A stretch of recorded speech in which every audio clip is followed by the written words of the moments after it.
Human beings absolutely follow through on who they believe they are. If you said to me, well, I'm really gonna work hard to stop smoking, but I've been a smoker my whole life and I am a smoker.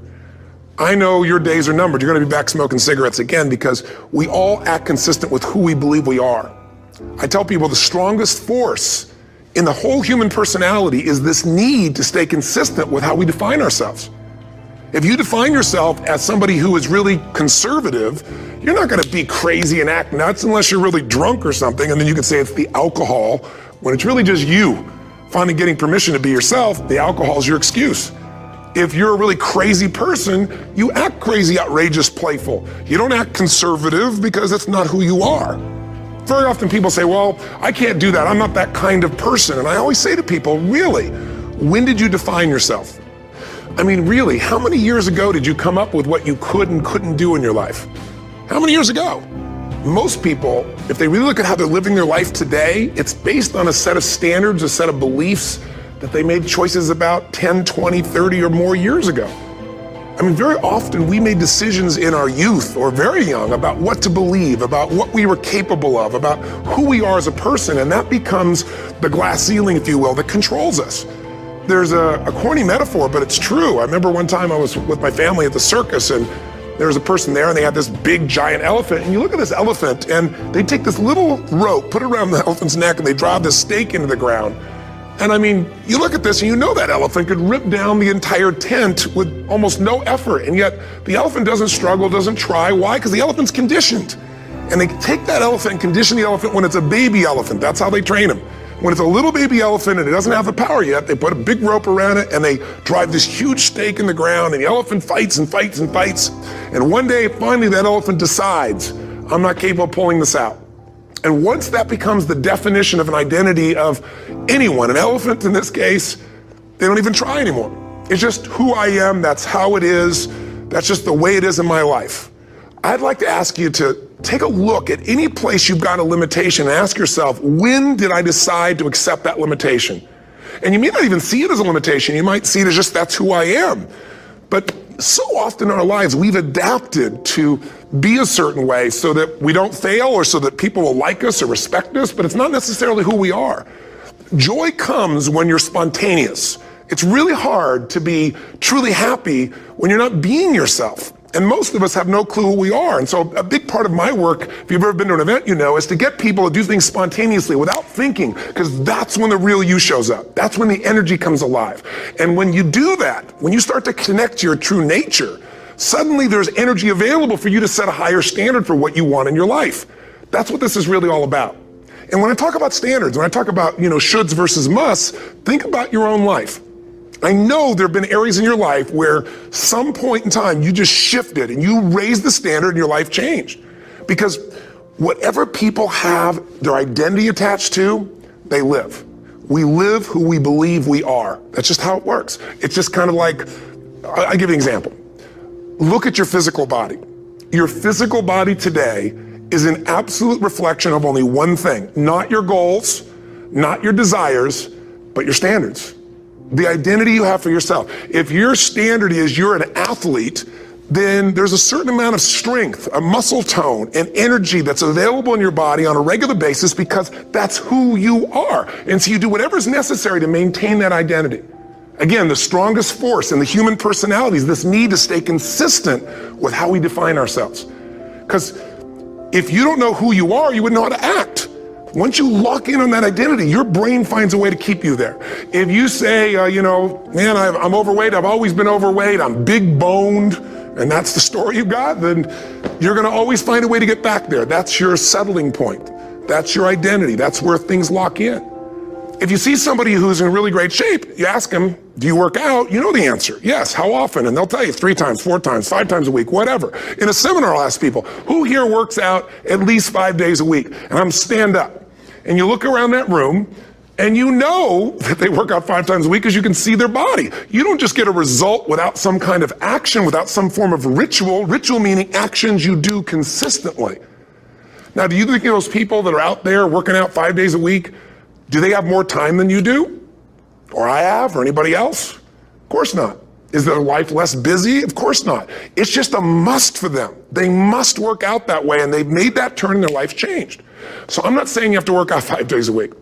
I'm just saying whatever you really want, wants don't get met consistently. Standards do. Whatever you identify, this is who I am. And so it's not so much about changing your identity as there's expanding it. You know, deciding that, you know, instead of your goals to lose 10 pounds, which is not compelling, what if your vision was to get back to my fighting weight? You know, this year, this month, this next 90 days, I'm gonna transform my body. I'm gonna take on a new challenge. I'm gonna find some technique or strategy, there's a million of them, that can reframe myself where I want to feel younger, stronger, more vibrant than ever before. Here's my reasons, because I want the energy to really make my life work. Because it's tough out there and I want to be stronger than I've ever been before. I want to go in front of the mirror and if I'm naked, not, you know, want to laugh. I want to look there and take a good look and go, yeah, I'm proud of whatever I see there. Whatever it takes, something's gonna make you laugh, smile, something that's gonna tease yourself, but something's gonna move you to another level. If you identify yourself in a new way and you own that every day, and that becomes the standard of how you live, you'll find the way to make that standard real. Money's the same way. Think about it, it doesn't matter what's happening, quote unquote, in the marketplace. People that make money find a way to make money no matter what, don't they? I mean, most people's standard is to pay their bills. So that's what most people find a way to do, even when economic times get tough. Most people, if that's their absolute standard, they find a way. Some people's standard is pay their bills most of the time. And so most of the time they do. Some people's standard is not just to pay their bills, but to take care of their family and maybe even some of their friends. And they find a way. In fact, you know, some people may be in a family where they don't have enough money. They barely have money to pay their bills. They work their guts out.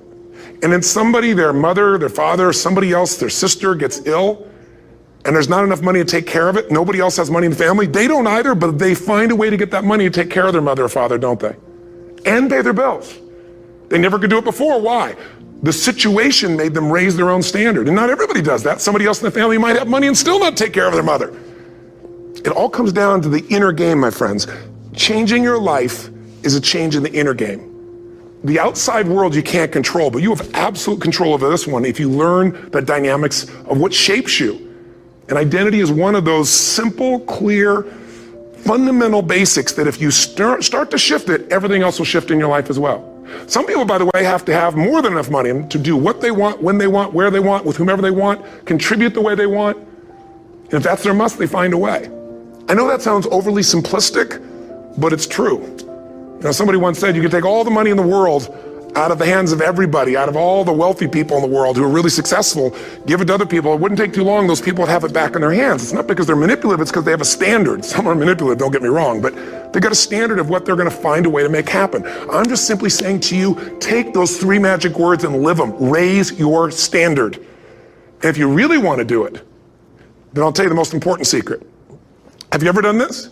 Have you ever told yourself you're raising your standard? Okay, I'm gonna go make this happen. I'm gonna go make this much money. I'm gonna transform my kids. I'm gonna create the ultimate relationship in my life. I'm gonna transform my body, whatever it is.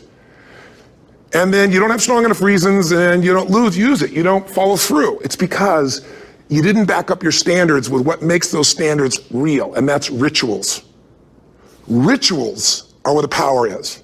Whenever we do our Robbins results coaching, and we say Robbins equals results, the way we get results with people, it's the same way if you listen to my Ultimate Edge program, or back in the old days, Personal Power, or if you went to one of my seminars. You know what I do is I take these huge challenges you got and we break them down into little bite-sized steps. Little things you do each day that after you do them, you get so much momentum that it's easy to succeed. You're not overwhelmed. You have these victory day after day after day on little things. If you went through Ultimate Edge, I'm sure you learned about the hour of power, or the 15 minutes to be able to be fulfilled, or 30 minutes to thrive, where you literally just condition your body and emotion with a couple little rituals. So it doesn't matter what's going on in your world, you feel that strength, and it's not fake, it's not some pump up, it's coming from inside you, and it works. Rituals define us. See, all the results in your life are coming from your rituals. They start with a standard and then have rituals that follow it up. Like, for example, if you are where you want to be physically, you have very different rituals than if you're not where you want to be physically. If you're overweight, you and I both know you got a different ritual than if you're physically fit. Completely different. You get up in the morning, what's the first thing you do if you're fit? Your shoes are there, you roll over, Doesn't matter how you feel, you put on your shoes, you lace them, you start walking, or whatever that ritual is. If you're overweight, you roll over and you have a very different ritual. You might roll over several times to turn the alarm clock off. You go in and get your mocha, smocha, whatever, special coffee. You stop by at Starbucks, whatever the case may be. You have your nice sugar muffin, that's supposed to be really nice for you. Whatever you do, it's a different ritual. If you have a great, passionate relationship, you have very different rituals in how you come home than if you have a lousy relationship. When you come home and the first thing you do is you're tweeting somebody or you're emailing or flipping on the news or you don't even come home. What are the rituals? Whenever I study people that are successful, what I look for is what's the standard they hold themselves to? And then what are all those little rituals that add up? Because think about it. Success and failure are not giant events. They don't just show up. You don't just suddenly become successful or suddenly have this cataclysmic event that makes you fail. It may look that way, but failure comes from all the little things. It's failure to make the call. It's failure to check the books. It's failure to say, I'm sorry. It's failure to push yourself to do things physically that you don't want to do. And all those little failures day after day come together until one day some cataclysmic event happens and you blame that. That event happened because you missed all the little stuff. Do you agree with me? And success, by the way, is not some overnight event. It's all these little things. Success is having a vision. Success is making it compelling. Success is really seeing it and feeling it every day with strong enough reasons. Success is feeling the sense that I'm here to grow and I'm here to give something to the world more than just myself. Success is caring about other people. Success is calling and saying, I love you in the middle of the day for no damn reason. Or sending a note. That'll change your relationship. Have a ritual of something funny, playful, or a surprise you do. How many relationships are dead today because they have no surprise rituals anymore? You need to have some rituals, some cool things you do that nobody else does that gives you a better life than anybody else has. All the little stuff, that's where success comes from. In business, it comes from delivering more than anybody can imagine. All those little things add up. People go, wow, that's who I want to do business with. It's true in any area of your life. So if you look at somebody who's really successful and you think, wow, they're so amazing, they're such a genius, you got to dig underneath and you got to remember something. People are rewarded in public for what they've practiced for years in private. Myself and my business people say, how do you get up and speak and you have no notes and you go for 3 days and nights and the room is like, everybody's wired and it's incredible. It's like a rock concert. How do you do that? How do you have that confidence? Well, it's not confidence, it's experience now. But I did so much behind the scenes and I still do to make things right. How many people would know that since the time I was 17 years old, before I walk out on stage, still do to this day, wouldn't need to do it, but I still do it, I never walk out there without being in an absolute peak state of mind. There are days my back is hurting, my throat is hurting, or I may have had a challenge, or my father passed away, and I've still got to deliver for these people because my standard is give my all every time. Every event has to be better.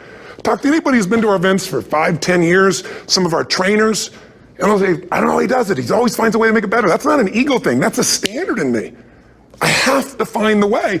And my ritual, though, is I prepare, I think, I gather new information, I figure out how to put something across better. What do people need? I spend time with our customers. I see what's going on. And before I get on stage each time, I have this little ritual to put myself in a state of mind. And I did it starting like 17 years old. I started doing it. I'd say, I now command my subconscious mind. And I say this out loud several times, this little set of phrases, as an incantation to kind of condition my mind and body. And I'd say, I now command my subconscious mind to direct me in helping as many people as possible today by giving me the strength and the emotion and the humor and the brevity, whatever it takes to show this person and help this person change their life now. And I started that with a person when I worked with people one-on-one, and I would do that for 45 minutes driving in my Volkswagen to go serve and coach somebody for the first time. Now I don't say that person, I say these people, and I can go out in a room of 10,000 people and deliver for 50 hours, and I do it every time I come back on stage. It's a ritual to go into peak state. Peak states don't just show up, they don't interrupt you. Great ideas don't interrupt you, you gotta pursue them. I talked to Michael Jordan, I'll never forget, at the peak of his career, and got to watch his final game, saw him backstage and spent some time with him, and it was a pretty exciting time. He was the greatest basketball player I think that ever lived and has ever lived. And I asked him, I said, what sets you apart, Michael? What is it? And is it God-given talent, ability, skill? What is it? And he said, Tony, he said, I can shoot you straight. It's not, me trying to act humble. He goes, I have a lot of talent, a lot of God-given talent, a lot of skill. I've worked really hard. But he said, really, it's my standards. He said, every day I demand more from myself than anybody else could humanly expect. I'm not competing with somebody else. I'm competing with what I'm capable of. Magic formula. Because most of us lower our standards. Why? Because who you spend time with, my friends, is who you become. One of the biggest reasons I started going to seminars when I was like 17 is I had nobody around me as a great role model. I could read about somebody, but being around people, being in that environment was very different. Finding a way to go to work with someone who lived that standard of life was very different. You get around people with low standards and you compete with it. You don't need to compete with it. It's like, okay. I mean, remember Jerry Springer? I don't know if he's still in the air, but I remember he used to get people on those shows and I thought, where would he find these people? And why would people watch? I'll tell you why they watch. They watch these people and go, my life's still pretty darn good compared to that person. Look at them. You don't have to change your life. All you have to do is find somebody with a lower standard and you'll feel good about yourself. But if you feel that good feeling, it's an illusion. The only thing that's going to make you happy, my friend, and this year or any other, is to step up.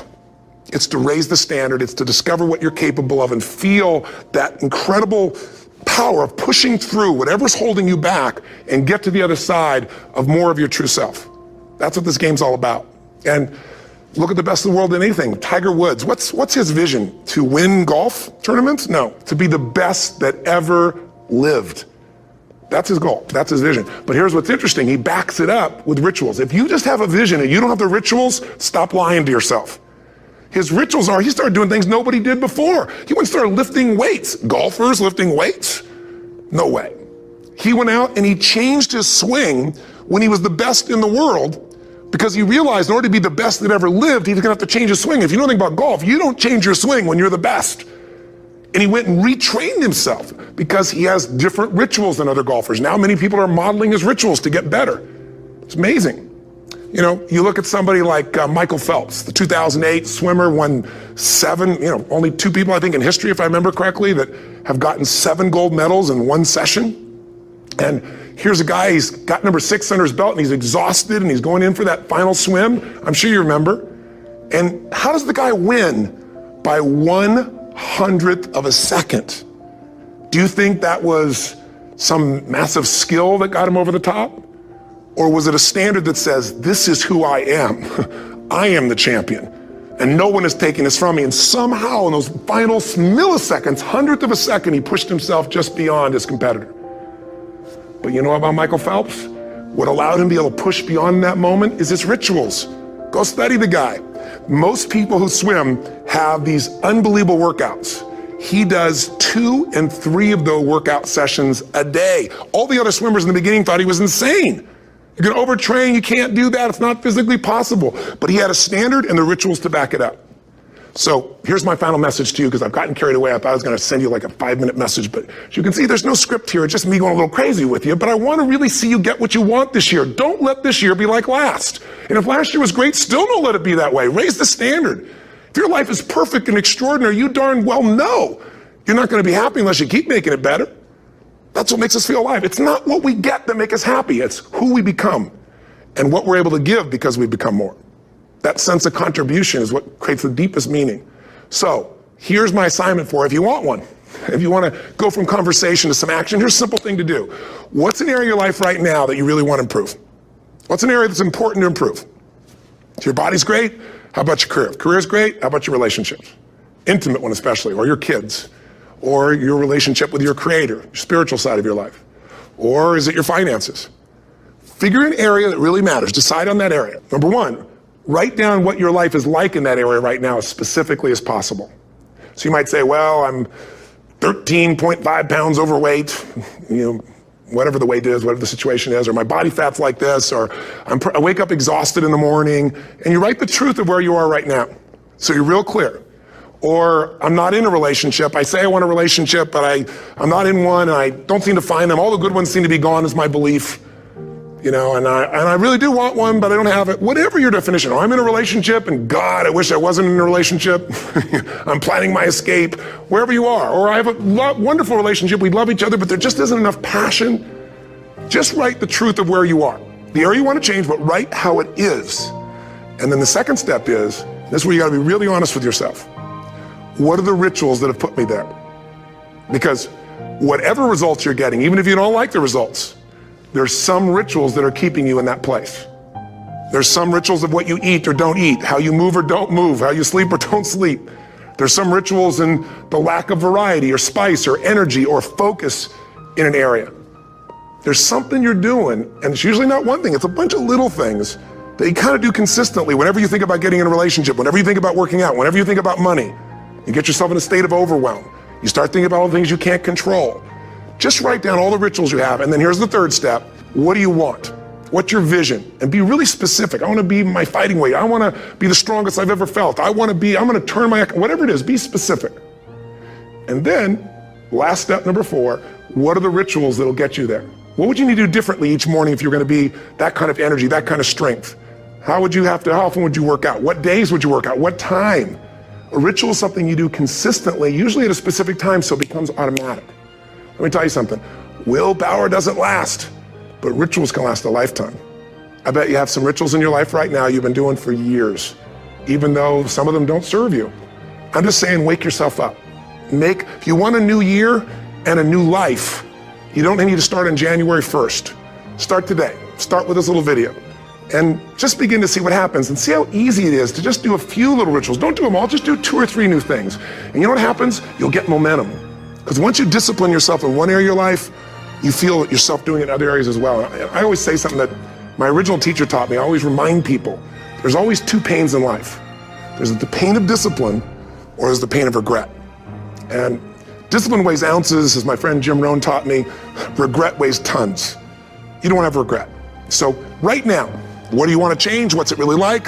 What are the rituals that got you there? That'll take a little homework. If you're not sure, ask the people around you. They'll tell you what your rituals are. What do I really want in depth? What are the rituals that'll get me there? And then get yourself to start a few of those actions and lock them in place. If I can help you in any way, we're here as a company to support you. Come have an event with us. Come to Unleash the Power Within or Mastery University, or get a coach. You can get a free coaching session if you call our company, or click on something on this. We'll probably have something on it, or get a product, or don't do anything with us, but do something with somebody, starting with you. If you make the changes in yourself, you're going to be proud this year, and no amount of money or accolades from other people can mirror the feeling of being proud of knowing you've taken back control of your life, or you've taken a great life to another level. Because once you do that, you have something you can give other people, whether it be your kids or your friends or your family, and ultimately that's what life's about.